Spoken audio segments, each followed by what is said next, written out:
Saudamos a todos com a paz do nosso Senhor Jesus.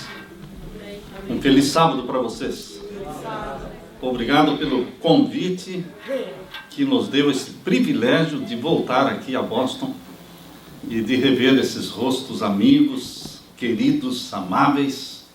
Deus nos deu essa alegria de abraçar os nossos amigos, os nossos amados. Obrigado, Pastor Paulo, pelo privilégio, pelo convite. Queridos, vocês estão em 10 dias de oração, certo? 10 dias. Isso está sendo feito em toda a América do Sul e aqui nas igrejas brasileiras dos Estados Unidos também. Nós queremos focar com vocês hoje alguns temas os últimos temas ali desta revista dos 10 dias. Antes de nós começarmos, vamos orar mais uma vez. Pai eterno, humildemente na tua presença, nós queremos implorar que o teu Santo Espírito seja derramado neste momento. Amém. Que o Espírito Santo se aposse da minha mente e da mente dos meus irmãos. Amém. Que o Espírito Santo venha abrir a nossa mente para compreender o objetivo desta missão, deste movimento mundial que o Senhor plantou aqui na terra. Um movimento profético, um movimento que nasceu dentro do calendário de Deus. Obrigado pelo privilégio de fazermos parte deste movimento mundial. Derrama sobre nós o teu Santo Espírito para cumprirmos com o teu plano, com a tua missão. E que o nosso amor e a nossa obsessão pelo céu cresça cada dia mais. Que a breve volta, a bendita esperança, seja tudo na nossa vida. Amém. Em nome de Jesus pedimos esta bênção e agradecemos. Amém, Senhor. Amém. O tema para este final de semana: o céu a qualquer preço. O que é que você está disposto a fazer pelo céu? O que é que você está disposto a não fazer pelo céu? Se Jesus pedir para você não fazer algo, você está disposto a não fazer por amor ao céu? Se Ele pedir para que você faça alguma coisa, você está disposto a pagar o preço? Porque um preço existe. O preço da nossa salvação custou muito alto. Custou o sangue do nosso Senhor Jesus. Mas Ele também disse: aquele que quiser vir após mim, negue-se a si mesmo. Tome a sua cruz e siga-me. Existe um preço. O negar-se a si mesmo. O aprender a dizer não para mim mesmo. Não é fazer o que eu tenho vontade, não é fazer o que eu gosto, é fazer a vontade do meu Jesus. O meu sonho tem que ser o céu. A qualquer preço. Em tudo que você for fazer, o sonho tem que ser o céu. É o sonho espiritual. Deus plantou no planeta Terra, no tempo certo, dentro do calendário profético de Deus, Deus plantou aqui um movimento profético. Foi exatamente no ano de 1844. A Bíblia, em Apocalipse 10, revela que Deus já sabia de tudo o que iria acontecer no dia 22 de outubro de 1844. Aquilo não foi surpresa para Deus. Deus sabia que existia algum engano, alguma coisa que não estava bem entendida na profecia das 2.300 tardes e manhãs, de Daniel capítulo 8, verso 14. Deus sabia que toda aquela contagem de tempo, toda aquela matemática feita por Guilherme Miller, tudo estava correto. E o ano realmente, para início dos 2.300 anos, era o ano de 457, e o ano para o término dos 2.300 anos era 1844. Estava tudo bem. Mas eles não entenderam um ponto da profecia. Eles entendiam que seria a volta de Jesus em 1844.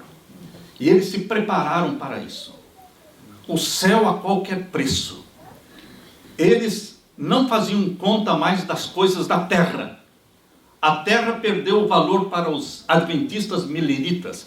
Eles sonhavam com o céu dia e noite. Eles nem a colheita fizeram naquele ano, porque eles estavam esperando a volta de Jesus. Mas Jesus não veio. Foi um desapontamento. Assim como para os discípulos de Jesus foi um desapontamento a morte de Jesus. Imagine os discípulos pensando que Jesus Cristo, o Messias, implantaria o seu reino na terra e os libertaria do jugo romano. Eles tinham toda a esperança em Jesus Cristo e agora eles veem Jesus Cristo crucificado na cruz, morto, colocado dentro de um túmulo e com a pedra fechando aquele túmulo com o selo romano. E as esperanças dos discípulos, as esperanças morreram. E agora eles estavam temendo pela própria vida deles. Queridos, a decepção que foi para os discípulos, a morte de Jesus, foi somente um teste, uma prova da fé, porque iria nascer desta decepção que representava a morte de Jesus Cristo, ia nascer o quê? A igreja cristã. A igreja fundada por Jesus Cristo. A igreja dos 12 apóstolos. A igreja chamada cristianismo, que iria dominar o mundo. Queridos, aquela decepção pela qual os discípulos passaram foi para o nascimento de uma igreja. E a decepção de 22 de outubro de 1844 também foi para o nascimento de uma igreja. Nasceu em 1844 uma igreja profética, com uma missão mundial. Por isso é um movimento mundial. E queridos, Apocalipse capítulo 10, abra sua Bíblia. Apocalipse capítulo 10, Deus revela para você aquilo que iria acontecer. Isto foi escrito no primeiro século, lá na ilha de Patmos, por João na ilha de Patmos. Mas Deus revelou aqui para João o que iria acontecer lá em 1844. Capítulo 10 de Apocalipse, aqui nós lemos verso 1 em diante. E vi outro anjo forte, que descia do céu, vestido de uma nuvem, e por cima da sua cabeça estava o arco celeste, e o seu rosto era como o sol, e os seus pés como colunas de fogo. Queridos, este anjo forte, que descia do céu vestido de uma nuvem, tendo por cima da sua cabeça o arco celeste, e o seu rosto era como o sol, seus pés como colunas de fogo, este anjo era Jesus. É a mesma revelação de Daniel capítulo 12. Daniel capítulo 12, verso 7. Aquele homem vestido de linho, lá em Daniel capítulo 12, verso 7, colocou o pé sobre as águas. E aqui diz o verso 2, é o mesmo ser majestoso, é Jesus Cristo. Verso 2 diz, e tinha na sua mão um livrinho aberto. Lembrem-se, o livrinho de Daniel era um livro selado. O livro de Daniel era um livro fechado.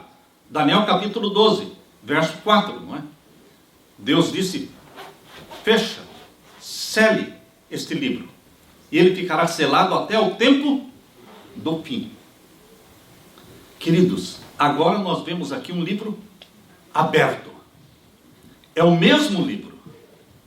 É o mesmo livro que foi selado para Daniel, mas agora está aberto no Apocalipse.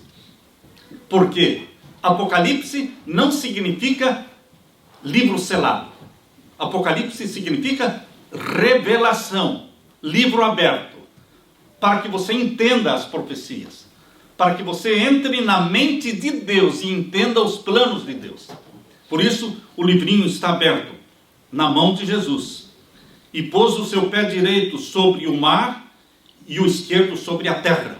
Domínio mundial que o nosso Senhor Jesus tem. E aqui diz o verso 3, e clamou com grande voz, como quando brama o leão, e havendo clamado, os 7 trovões fizeram soar as suas vozes. Os 7 trovões soaram as suas vozes, mas João não entendeu quais eram as mensagens dos 7 trovões. Verso 4, e sendo ouvidas dos 7 trovões as suas vozes, eu ia escrevê-las, e ouvi uma voz do céu, que me dizia, sela o que os 7 trovões falaram e não o escrevas.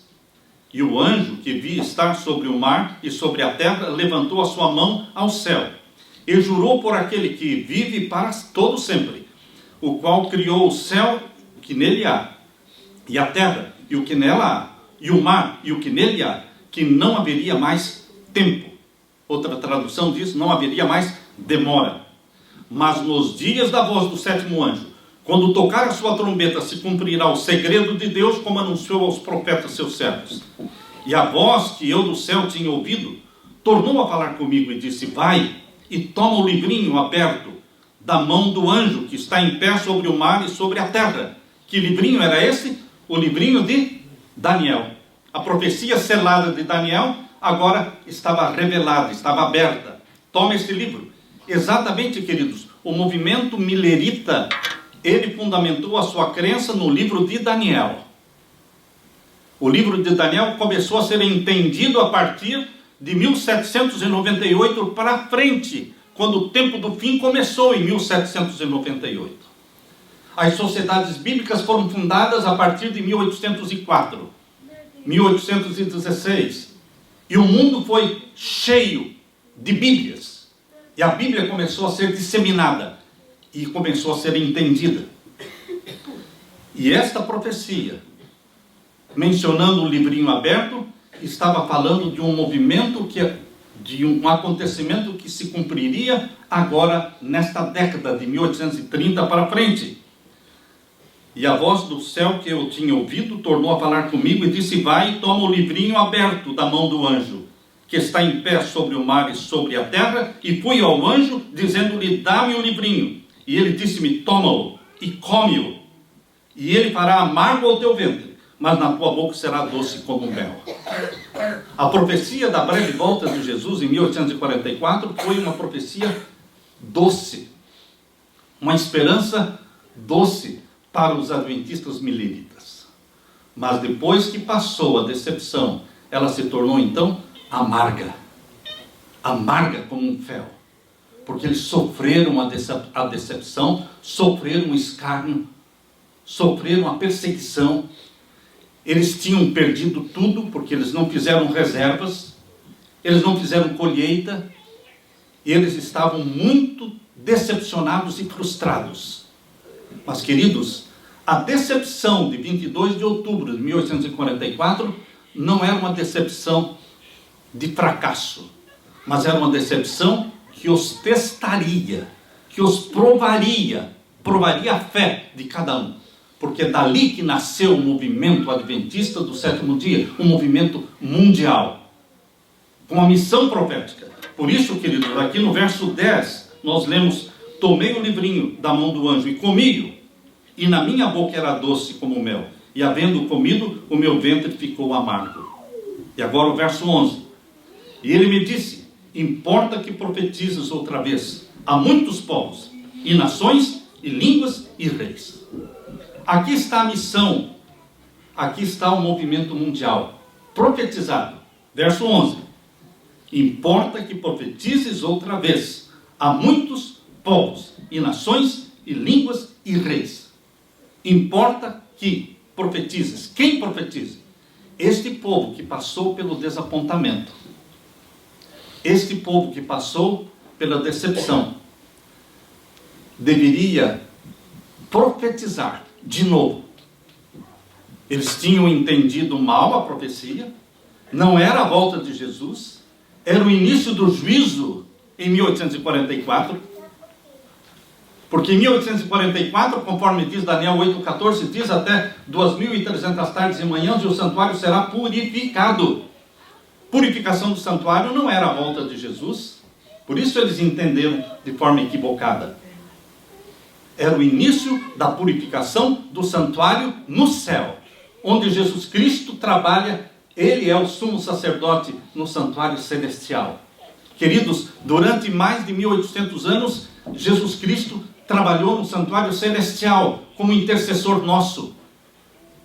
A primeira sala do santuário celestial é o lugar santo, quando Jesus Cristo exerce ali o seu ministério sacerdotal. Mas os trabalhos da segunda sala, o lugar santíssimo, A purificação do santuário, o juízo celestial começaria em 1844, no final dos 2.300 anos. Por isso esta mensagem precisava ser anunciada ao mundo. Importa que profetizes outra vez. É um movimento profético. É um movimento mundial, porque diz aqui, há muitos povos, nações, línguas e reis. Você sabe, meu querido irmão, que nós nascemos com uma missão mundial? Nós nascemos com uma missão profética? Há pessoas que dizem, eu não gosto de profecias. Bom, respeitamos, mas você está na igreja errada. Porque essa é uma igreja profética. A igreja adventista não nasceu de briga entre dois pastores. A igreja adventista não nasceu porque, queridos, a igreja adventista nasceu de uma profecia que é Daniel 8,14, 2.300 tardes e manhãs. E nasceu para ser grande, porque diz aqui, importa que profetizes a muitos povos, nações, línguas e reis. Profetizar o quê? Qual seria o conteúdo da mensagem adventista? Está no capítulo 11, verso 1 e 2. Veja o conteúdo. Importa que profetizes. Profetizar o quê? Às vezes nós somos tentados a querer ser como todas as igrejas são. Populares como todas as igrejas são. Às vezes nós somos tentados a nos igualar com todas as outras igrejas, mas nós não nascemos para ser mais uma igreja na terra. Nós não nascemos para ser mais uma igreja. Nós nascemos para ser um movimento profético da última geração. Por isso, a última igreja no Apocalipse é chamada de Laodiceia, povo do juízo. Nós nascemos para ser o povo do juízo. Laodiceia é povo do juízo. Por isso Laodiceia começou em 1844. Por isso a igreja adventista nasceu em 1844. E nós carregamos no nosso nome o nosso sonho, o céu. Adventistas, aqueles que sonham, almejam e desejam o céu a qualquer preço. Isto é ser adventista. É ter os pés na terra, mas a cabeça no céu. Nossos projetos no céu, pensando nas coisas celestiais. Enquanto estamos aqui na terra, temos que trabalhar, pagar as dívidas, pagar o mortgage, pagar o aluguel, pagar o carro, mas queridos, nosso foco não pode ser a terra, nosso foco é o céu, a qualquer preço. Amém. Deus plantou um movimento de pessoas apaixonadas pelo céu. Amém. E você faz parte desse movimento apaixonado pelo céu. Deus quer encher a sua mente, meu irmão, com as visões do céu. Você tem que visualizar a Nova Jerusalém. Você tem que visualizar os portões da Nova Jerusalém, você entrando pelos portões. Amém. Você tem que visualizar Jesus Cristo trazendo uma coroa de ouro e colocando sobre a sua cabeça. Amém. Se você não se vê entrando pelos portões da Nova Jerusalém, você não vai entrar nos portões da Nova Jerusalém.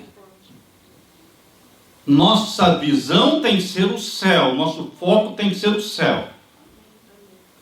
Nosso trabalho não pode tirar o nosso foco. Nada pode tirar o nosso foco. Queridos, por isso, Deus colocou no nosso coração o tema para esse final de semana, o céu a qualquer preço. O que é que você pode fazer? O que você está disposto a fazer pelo céu? Eu faço qualquer coisa. Amém. E onde Deus mandar, a Leila e eu iremos. Amém. O que Ele manda fazer, fazemos. E o que Ele nos convence que não devemos fazer, não fazemos. Deus se revela a você quando você está disposto a conquistar o céu, a qualquer preço. Há pessoas que ficam brincando de cristão, ficam com pecadinhos acariciados e não querem abrir mão de pecadinhos quando Deus vai levar para o céu pessoas que sonham com o céu a qualquer preço. Coisas pequenas e coisas grandes. Importa que profetizes outra vez. É um movimento profético, não meu, não seu, de todo o movimento adventista é um movimento profético. Quem prega as profecias está profetizando. Profetizando. Esse movimento tem uma profetisa, Ellen White, mas ela morreu em 1915. E daí? Não temos mais dom profético? O dom profético pertencia só a uma pessoa ou pertence a um movimento? A quem pertence o dom profético? A uma pessoa ou ao movimento que nasceu em 1844, que tem que durar até a volta de Jesus? Pregar profecias, meu querido irmão, é profetizar. Por isso está dizendo aqui, importa que profetizes outra vez. Quando? Até a volta de Jesus. Para quem? A muitos povos, nações, línguas e reis. Mas profetizar o quê? Queridos, é fácil pregar sobre paz e amor. Mas Deus não quer que você pregue somente sobre paz e amor, sobre perdão e arrependimento. Deus quer que você pregue profecia. Profecia é um alimento pesado. É um alimento para quem já é espiritual. Porque quem não é espiritual não vai apreciar profecias. Aqui diz qual é o conteúdo da pregação. Apocalipse 11. Porque Deus não daria uma missão sem conteúdo. Qual é o conteúdo da pregação? Importa que profetizes. O quê? Capítulo 11, verso 1. E foi-me dado uma cana, semelhante a uma vara. E chegou o anjo e disse, levanta-te e mede o quê? O templo de Deus e o altar e os que nele adoram. Qual deveria ser a mensagem profética deste movimento profético? Santuário celestial. Ninguém mais prega sobre o santuário celestial. Somente este movimento profético. Ninguém ensina sobre as 3 mensagens angélicas que se cumprem no santuário celestial. Porque a primeira mensagem angélica começa com o santuário celestial, o juízo no santuário celestial. Chegou a hora do juízo. Quando? Aonde? Como se processa? O mundo não sabe, mas a Bíblia revela. Quando começaria? Como seria processado o juízo celestial? Quem seria julgado primeiro? Quem seria julgado depois? O que aconteceria quando Jesus terminasse o julgamento? O que ele faria com o incensário de ouro que ele tinha à mão? Ele deu todas as revelações daquilo que aconteceria durante o juízo celestial. Por isso a mensagem que Deus deu para este movimento profético está aqui. Capítulo 11, verso 1. Foi-me dado uma cana semelhante a uma vara. Chegou o anjo e disse, levanta-te e mede o templo de Deus. Não é o santuário da terra. O santuário da terra já tinha sido destruído no ano 70. Com a destruição de Jerusalém, acabou o santuário da terra. Ele perdeu o valor quando Jesus morreu, no ano 31. Mas ele ficou em pé até o ano 70, quando foi destruído, não ficou pedra sobre pedra. Queridos, aqui está falando do santuário de Deus, no céu. Pregue, anuncie sobre o santuário de Deus no céu. E aqui diz o verso 2, deixe fora o quê? O átrio. Interessante, queridos. Deixe fora o átrio. Por que Deus disse para João que a mensagem dos adventistas deveria deixe fora o átrio? Por quê? Continue o verso 2. Que está fora do templo. Porque o átrio, o pátio, estava fora do templo. Tinha o lugar santo e santíssimo no céu. Mas o pátio do santuário do céu não está no céu. O pátio do santuário celestial não é o céu. E em nenhum outro lugar do mundo. O que diz aqui? Deixe fora o quê? O átrio, o pátio. Não o meças, porque foi dado para as nações. Outra tradução diz gentios. Onde estão as nações? Onde estão as nações? Na terra. O pátio do santuário celestial é a terra, onde estão as nações, onde estão os gentios. O que é que existia no pátio do santuário da terra? Aquele santuário terrestre construído por Moisés, depois construído por Salomão, depois construído por Zorobabel, e depois tornou-se o templo de Herodes nos dias de Jesus. No pátio existia o altar de sacrifício. O cordeiro deveria morrer no altar de sacrifício, no pátio. Não tem cordeiro morrendo no céu, irmãos. O cordeiro tinha que morrer no altar de sacrifício.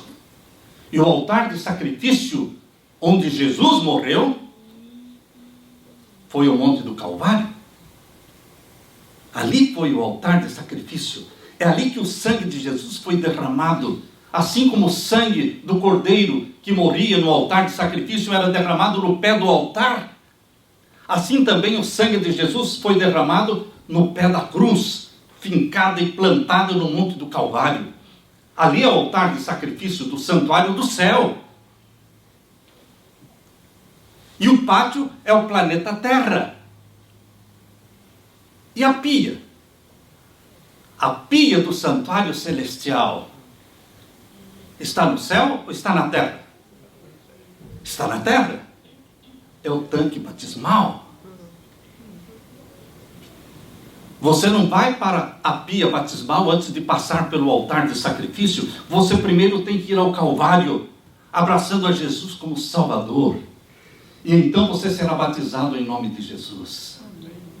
E então você entra na presença de Deus como filho e filha de Deus, como membro da família de Deus.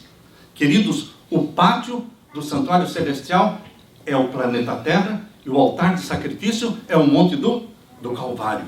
Pregue isto. Agora, queridos, nós como movimento mundial, Deus nos deu uma mensagem impopular para ser pregada, que está em Apocalipse capítulo 14. Ali é conhecido como a mensagem dos 3 anjos. É uma mensagem que eu posso dizer que é uma linha divisória. É uma linha divisória, porque separa o remanescente povo de Deus dos demais. É uma mensagem que você ou abraça ou odeia.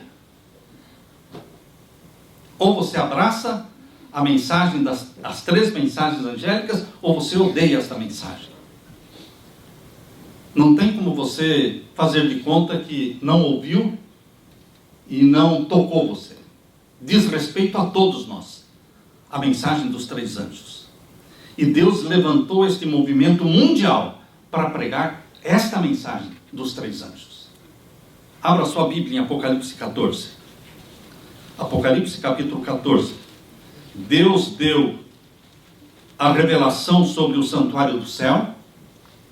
Deus deu o sermão que deve ser pregado pelo movimento profético. O sermão foi escrito pelo próprio Jesus. Jesus escreveu palavra por palavra, vírgula por vírgula, deste sermão que está em Apocalipse 14. Verso 6. Vi outro anjo voar pelo meio do céu, e tinha o evangelho eterno para o proclamar aos que habitam sobre a terra. Lembram-se vocês que lá dizia que importa que profetizes outra vez. O quê? Sobre o templo celestial, santuário do céu. A quem? A todas as nações, tribos e línguas. E agora aqui, a primeira mensagem angélica fala exatamente o mesmo. Vi outro anjo voar pelo meio do céu, e tinha o evangelho eterno para o proclamar aos que habitam sobre a terra, e a toda nação, e tribo, e língua, e povo. Movimento mundial, mensagem mundial e mensagem profética. E o verso 7, dizendo com grande voz: temei a Deus e dai-lhe glória, porque vinda é a hora do seu juízo. Existe um juízo celestial. E nesse juízo celestial, o juiz é Jesus. O Pai a ninguém julga. O Pai não julga ninguém. João 5:22. Abra sua Bíblia. No Evangelho de João, capítulo 5 e o verso 22. Evangelho de João, capítulo 5 e o verso 22. Aqui nós lemos: e também o Pai a ninguém julga, mas deu ao Filho todo o juízo. É o Pai que está sentado no trono. É o Pai que segura o livro selado com 7 selos, mas o Pai não pode abrir o livro selado com 7 selos. Só tem um que pode abrir. E é o leão da tribo de Judá. É só ele.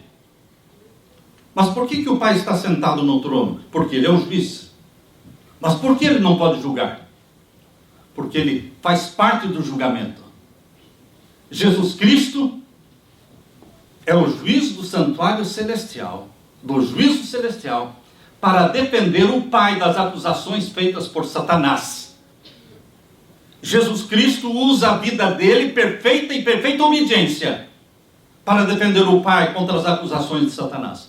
Jesus Cristo usa a vida de um jovem, um João Batista, uma vida como a sua, para provar que as acusações de Satanás são falsas.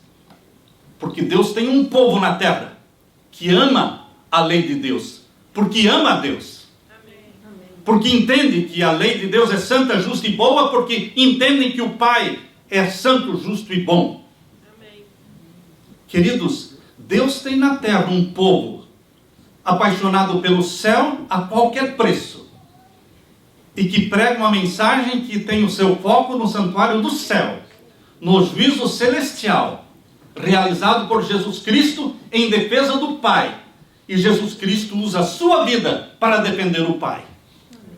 Os argumentos de Jesus são vidas de pessoas apaixonadas pelo Pai Celestial.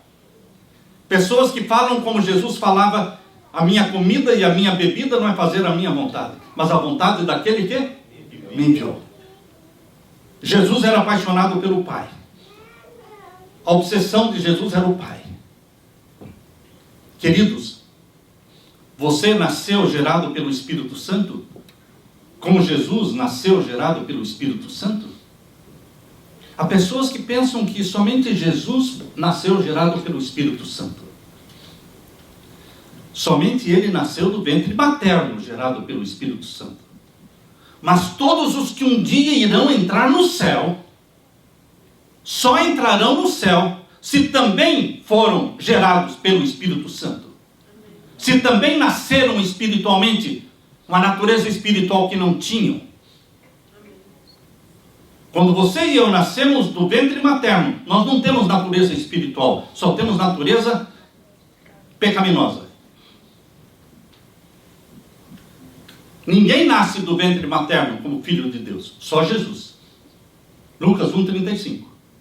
O santo que de ti há de nascer será chamado filho do Altíssimo. Só Jesus nasceu filho de Deus. E os outros? Ninguém mais. Para você e eu nascermos como filho de Deus, nós temos que abraçar Jesus como Salvador. Temos que ser levados à água e nascer da água e do Espírito. Nascer da água e do Espírito. E então você nasce espiritualmente. O seu nome entra para o livro da vida e você nasce como filho e filha de Deus. E você é chamado para ser santo do Altíssimo. O povo dos santos do Altíssimo. O remanescente fiel. E queridos, Jesus Cristo quer que você viva uma vida semelhante à vida que ele viveu na terra. Ele é um modelo que se põe na sua frente para ser copiado, para ser assimilado e para ser reproduzido. Para que as pessoas vejam em você Jesus. Amém. Sede santos, porque eu sou santo. Santidade. Quem sonha com o céu, quem quer o céu a qualquer preço, também quer a santidade a qualquer preço. Porque Deus é santo, nós precisamos ser santos. Essa desculpa esfarrapada de que eu peco porque eu sou pecador. Você peca porque é pecador, como se não tivesse jeito de não pecar. É? Quer dizer que porque você é pecador, você vai ter que continuar pecando sempre. Vai mesmo, porque você pensa assim. Você pensa assim. Você não entendeu ou não quer entender que pecado é uma decisão pessoal sua? Você decide pecar ou não. Pecar é uma decisão voluntária que cada pessoa toma. Ah, mas eu tenho natureza pecaminosa.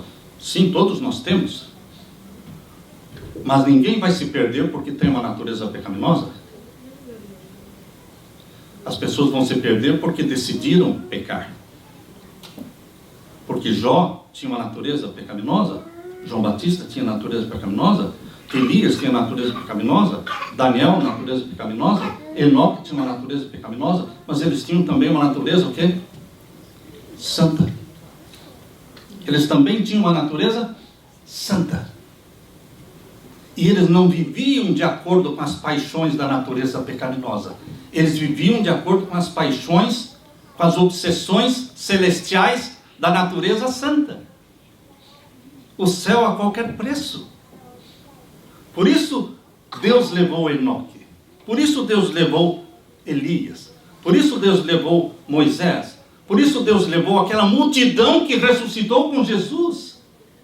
Quando Jesus ressuscitou, não ressuscitou sozinho. Mateus 27, 51 a 53, diz que uma multidão ressuscitou com ele, como primícias dos mortos, e essa multidão já foi para o céu, porque foi uma multidão que tinha sim natureza pecaminosa, mas também tinha natureza santa, e que viviam de acordo com a natureza santa. A natureza pecaminosa tem que ser suplantada, subjugada, tem que ser morta à míngua. Eu e você não podemos ficar alimentando a nossa natureza pecaminosa com filmes, com músicas, com novelas, com coisas que não nos levam para o céu. Queridos, nós temos que alimentar a natureza que queremos que seja forte, que prevaleça. Por isso o apóstolo Paulo fala no capítulo 7 de Romanos da guerra que existe entre a natureza carnal e a espiritual. Se você alimenta as duas, a guerra é muito forte, a briga é muito grande, a angústia é muito grande. Mas se você alimenta a espiritual e mata a míngua a outra, não existe guerra, não existe angústia, porque só prevalece a natureza santa. Agora, quando você alimenta as duas, diariamente, semanalmente, as duas estão competindo, porque as duas têm força. Você tem que decidir que natureza você vai alimentar. A natureza santa de Jesus, gerada em você pelo Espírito Santo, ou a natureza carnal, com a qual você já nasceu? E é o trunfo de Satanás na sua vida, é a natureza pecaminosa. Quando você está estudando a Bíblia, quando você está ajoelhado orando, quando você está confessando os seus pecados, você está alimentando a natureza santa, espiritual. Queridos, estes 10 dias de oração foram 10 dias de alimento à natureza santa e espiritual, para que você queira e sonhe com o céu a qualquer preço. Deus tem um movimento profético, movimento mundial, e Deus tem uma mensagem para esse movimento pregar, as 3 mensagens angélicas. Chegou a hora do juízo. Adorai aquele que fez o céu, a terra, o mar e as fontes das águas. Deus quer que você levante bem alto a bandeira de que Jesus Cristo está voltando. Amém. O juízo celestial vai acabar. O juízo celestial não vai continuar por muito tempo, porque a porta da graça vai se fechar. E meu querido irmão, hoje nós estamos vivendo em tempo de graça. Tempo de graça. Deus me enviou aqui para falar para você que é tempo de parar de pecar voluntariamente. Mas e se eu pecar sem querer? Não tem problema nenhum. E se eu pecar por ignorância? Não tem problema nenhum. O problema não é o pecado sem querer. Porque quando você peca sem querer, você já pede o quê? Perdão. A pessoa não perde o céu porque pecou. A pessoa perde o céu porque não confessa. Mas quem peca sem querer, não planejou, ele corre aos pés de Jesus e pede perdão. Está salvo. Quem peca por ignorância, Deus não imputa, Deus não cobra, Deus não te recrimina por aquilo, porque você era ignorante. E Deus não leva em tempo o quê? O tempo da ignorância. Mas o que falar dos pecados familiares, conscientes, planejados, voluntários? Que você ou eu pecamos porque queremos. Eu sei, pastor. Já me falaram isso, eu sei. Mas ainda não vou parar. Vai continuar. Pecado voluntário, consciente. Isto é pecado de mão levantada. Isso te exclui do céu. Se você morrer desse pecado, você está perdido. Não precisa ser dois. Basta um pecado não confessado, me tira do céu. Basta um pecado não confessado. Mas, queridos, Jesus Cristo perdoa quando o pecado é confessado. Mesmo que tenha sido voluntário. Mesmo que tenha sido voluntário. Mesmo que tenha sido planejado. Mesmo que você marcou a hora e o motel e tal, e fez todo aquele planejamento de pecado. Deus perdoa se você pedir perdão. Mas Deus quer que você crie vergonha e decida parar com essa brincadeira de pecar. Porque é possível. Porque Jesus disse, nas palavras de Paulo, Filipenses 4,13, eu posso todas as coisas em Cristo que me fortalece. Jesus não aprecia quando você usa uma linguagem de fracassado. Eu não consigo, eu não posso, eu não estou vencendo. Jesus já sabe que você não pode vencer mesmo. Mas em Cristo você pode. Cristo cria uma aversão ao pecado. Primeiro, você não peca porque só Jesus não quer que você peque. Mas você quer pecar. Mas de repente, depois de alguns meses, você começa a descobrir que você não está pecando mais aquele pecado, não porque Jesus não quer, mas que você não está querendo.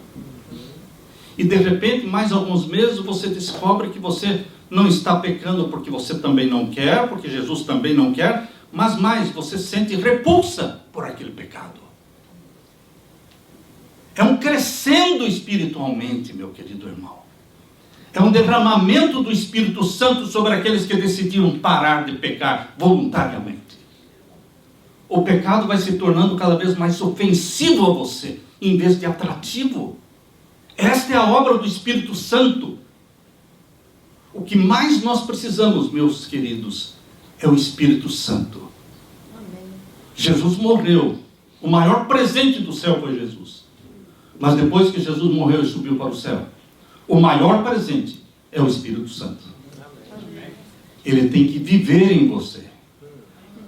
Ele tem que imprimir em mim, em você, a mente de Jesus. Para que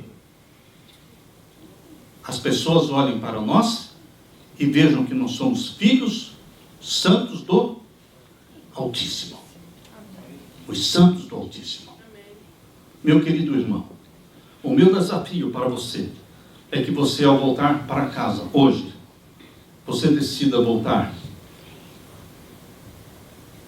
com Jesus Cristo, decidido a não continuar pecando voluntariamente. Mas o que eu devo fazer? Orar. E o que mais? Orar. E ler a Bíblia. Jejuar. Jejuar. Confessar a Deus. Fala, Senhor, eu não tenho forças. Nunca tive forças. Mas o Senhor tem força. O Senhor tem poder. Eu não consigo vencer Satanás. Mas o Senhor já o venceu várias vezes. O Senhor é o vitorioso. Dá-me a tua vitória. Dá-me a tua vitória. Aquele que for tocado pelo Espírito Santo e quiser orar comigo nesse momento, pedindo a vitória de Jesus, para se apropriar da vitória de Jesus, para que saiamos daqui com mente vitoriosa e não fracassada, eu convido que se levante nesse momento para que possamos orar, para que nos apropriemos da vitória de Jesus. Pai querido, É em nome de Jesus que reconhecemos nossa pecaminosidade. É em nome de Jesus que reconhecemos nossa fragilidade e insuficiência para vencer Satanás ou qualquer pecado. Mas é em nome de Jesus que reconhecemos Jesus Cristo como grande vitorioso.